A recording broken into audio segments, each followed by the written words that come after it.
Welcome to the Stock Talk, Reverend Carol Devine, head of the Green Chalice, and just want to have a little conversation about an important ministry that I love and I think is important really to the rest of the church. And so, Carol, tell us about Green Chalice and how it began, and how people might get involved in Green Chalice. Well, thanks, Bill. It's really nice to be with you today. Green Chalice actually goes back to 2007 when I was actually in seminary. At that time, I was a teacher in my pre-ministry life, and then was called to ministry and was in seminary. I was taking a class called The Body of God.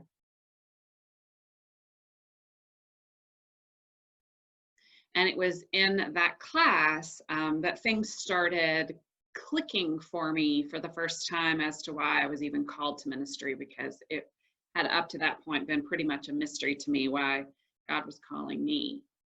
And during that class, I realized that there needed to be some action. So I talked to our regional minister, Greg Alexander, who actually spoke to our class. Environmental subjects, particularly water, were really important to him. And so I asked him, what are we doing in the Christian church in Kentucky about the environment, about climate change? And he said, let's do something. So he called a meeting together of just like anybody who was felt passionate about the environment, and people came. I was so impressed. People came from Eastern Kentucky, as far as 3 hours away. People came from Western Kentucky, more than 3 hours away, and we just gathered for pizza and talked about what are we called to do about this as followers of Christ, and then how are we going to do something. So it wasn't Green Chalice at that very first meeting, but pretty soon afterward, when we said what should be our name, I suggested Green Chalice because I just figured everybody would know what that means, or disciples, I should say. People outside disciple world do not know what it means, but for us, we would all know exactly what that means. And so it just began with a group of people who this is important to, and we really felt, all of us, called to live out our faith in this way. And so we started doing workshops and had a presence on the regional website, and we then began showing up for regional assembly, having a booth, letting people know that we would be willing to come and talk to their congregation or to their women's group or whatever. And then we had 2 green retreats. We had some folks come down. Angela Herman from Indy at that time came in and helped us lead a green retreat that was just amazing. Kind of a mix between actual retreat and relaxation, hiking, being in nature, and also then learning about creation care, learning how to write a sermon, or how to do various activities in the church. And honestly, none of us at that point had any training other than just our own hearts, right? And so then in 2011, early 2011, Ron Deggs, president of DHM, Disciples Home Missions at that time, contacted Greg Alexander and said, hey, I really like what you all got going on there in Kentucky. Do you think we could take this denomination wide? And so we had a meeting, and Ron asked if I would be willing to lead this effort. I was a full-time pastor, and so this would be, very, very part-time. As a matter of fact, he suggested 10 hours a month as to get started. And there really wasn't a job description or anything. We decided to start having a newsletter, a monthly newsletter, and then let's just see where it goes from there. So we took this Kentucky-only program and went denomination-wide. And at first, again, I didn't really know what I was doing other than this is where my heart was calling me to be. And it really was a solo act at first because, Ron and Greg both were very busy, willing to talk with me, but I just tried to figure this out as I went.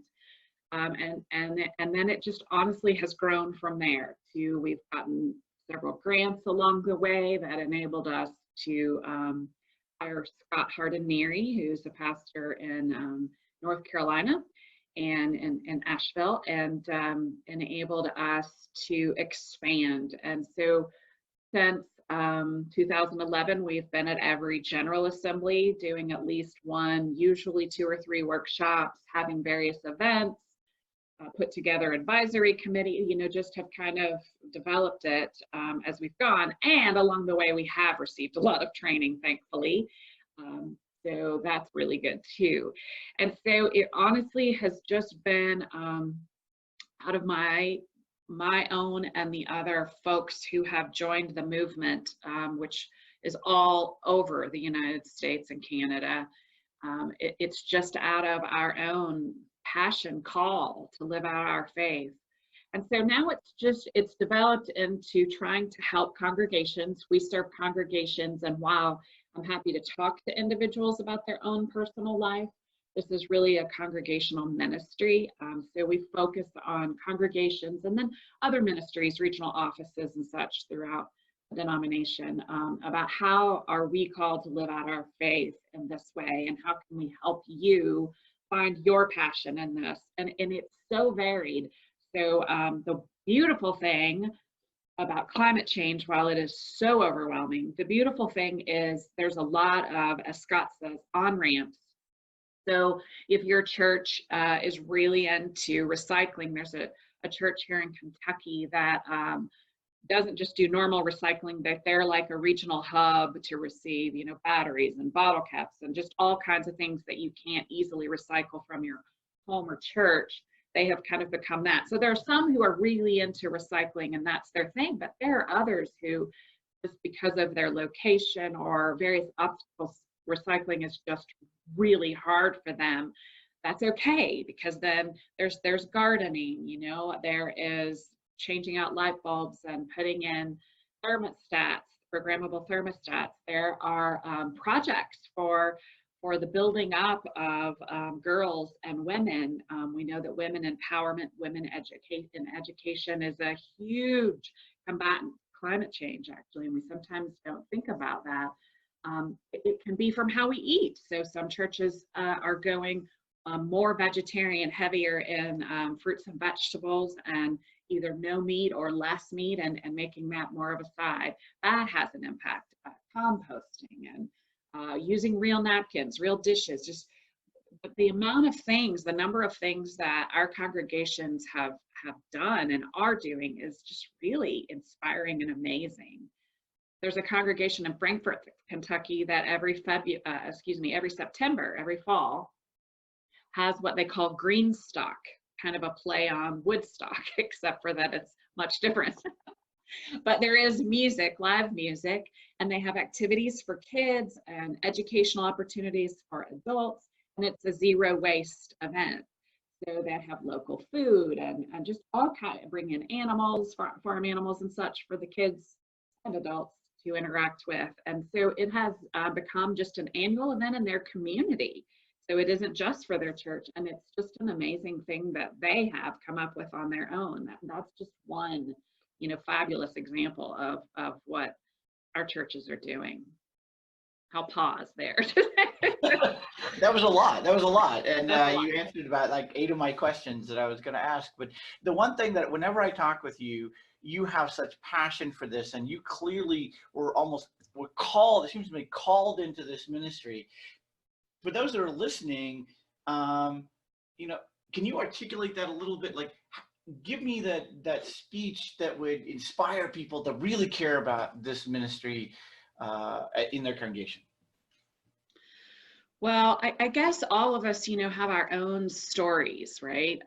But I think most all of us, I don't want to say 100%, but most all of us have some connection to outside, to the natural world, to creation, as we say. And whether that be a special place of vacation, or whether that be that, you grew up, or your grandparents maybe were in the country or in the mountains. Maybe it's, like for you, Bill, hiking. Maybe it's a particular tree that was special for you as a child, maybe a place that you went. All of us have some connection, pretty much all of us, to the natural world. And I think it is from that this passion grows, right? And all of us, I think about our childhood, my childhood. I don't ever remember knowing anybody who had asthma.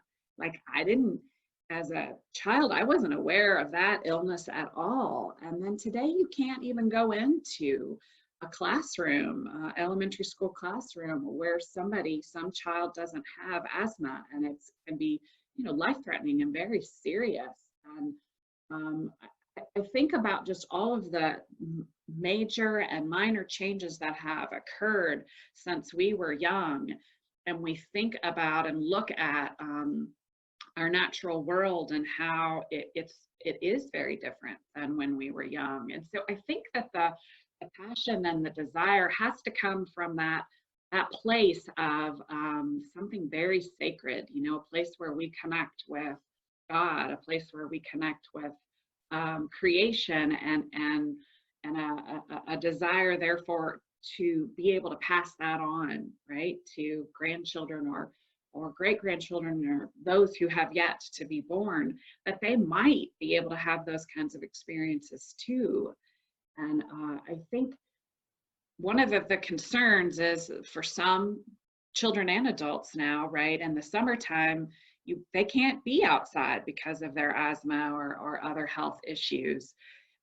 There's the issue of having more and more days that are, in the 90s and 100s, and of it being unsafe for especially people with immune issues, or our young children and elderly, that it's no longer an option at those times for them to be outside. And so what is it that we are called to do in order to be able to pass on these sacred places, these sacred experiences with others in the future? Because right now we're headed down a path where that will become less and less likely, and less an opportunity and a safe place for people. And of course, the more we're inside, then the more we're contributing to the demise of our planet through more carbon. So it isn't one story, right? It isn't one thing, but it is hopefully something that all of us can connect to.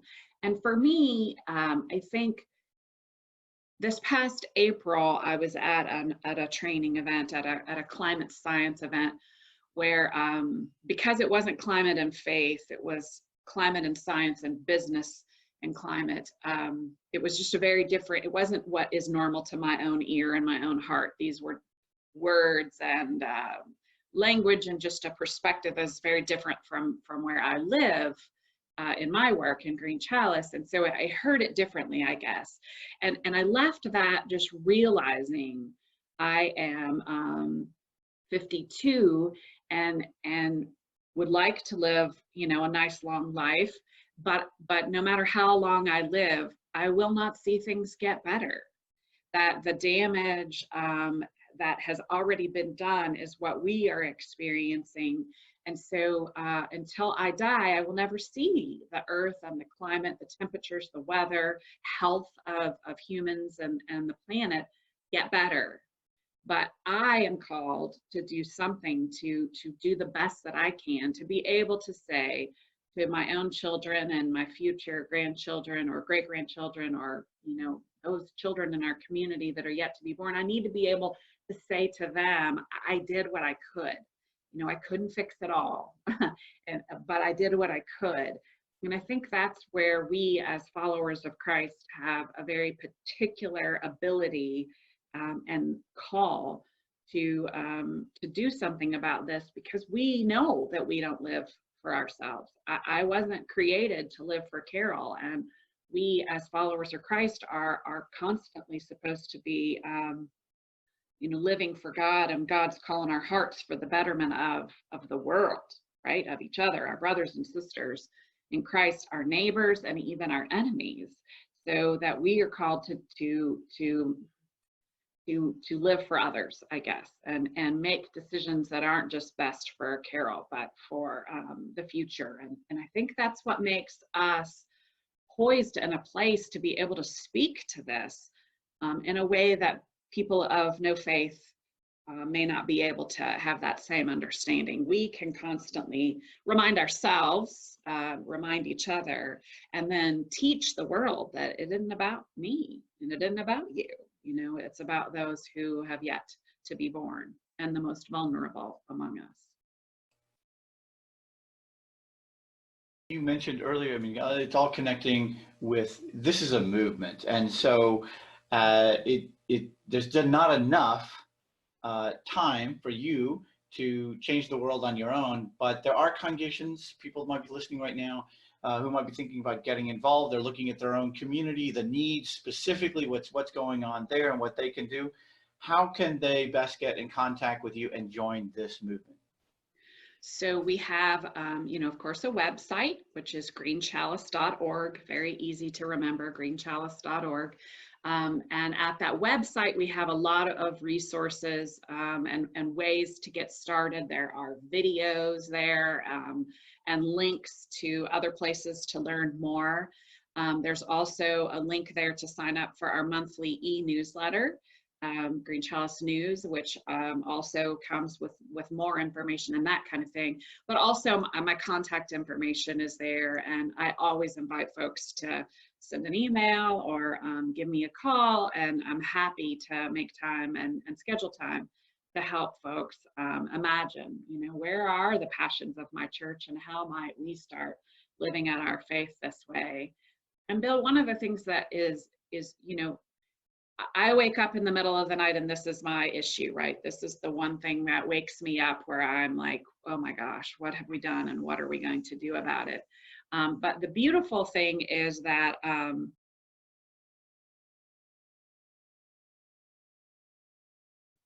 the congregations who are really steeped in creation care, who are really highly involved in Green Chalice or just doing things in every area of their life, they are really thriving. I talked with one gentleman in Missouri 2 weeks ago who was telling me all the fabulous things that they have been doing in this past year. And he said their congregation has gone from 50 to 100 worshiping on Sunday because people come in and they feel the energy and the passion. And for so many of us in our congregations, we struggle to find our niche, if you will, or to find our purpose. And while it doesn't have to be Green Chalice, maybe it's anti-racism, or maybe it's, whatever, anti-violence or standing up for whatever. It doesn't have to be Green Chalice, but when we have some passion, that when visitors come in, they can feel that. They can feel the excitement and the energy. And especially for our younger people, they come in and they're like, oh, these people are relevant. They know what's going on and they're responding to it. They aren't just ignoring it and continuing to serve coffee in styrofoam cups as if that doesn't matter, right? So while there's a lot of heaviness to climate work that we're very aware of, and we have to care for our hearts and our spirits, there is a lot of really great news too for our congregations who are really jumping on board and finding energy and passion for this. I'm just very proud that we as disciples are addressing this issue, and I love that ending piece there. Because number one thing as a regional minister, number one question I get is, how do we become relevant in our world? How do we become a vibrant church that is really making a difference? And this is one way of which we can do that. I want to thank you just for the conversation. Well, thank you, Bill. It's been fun.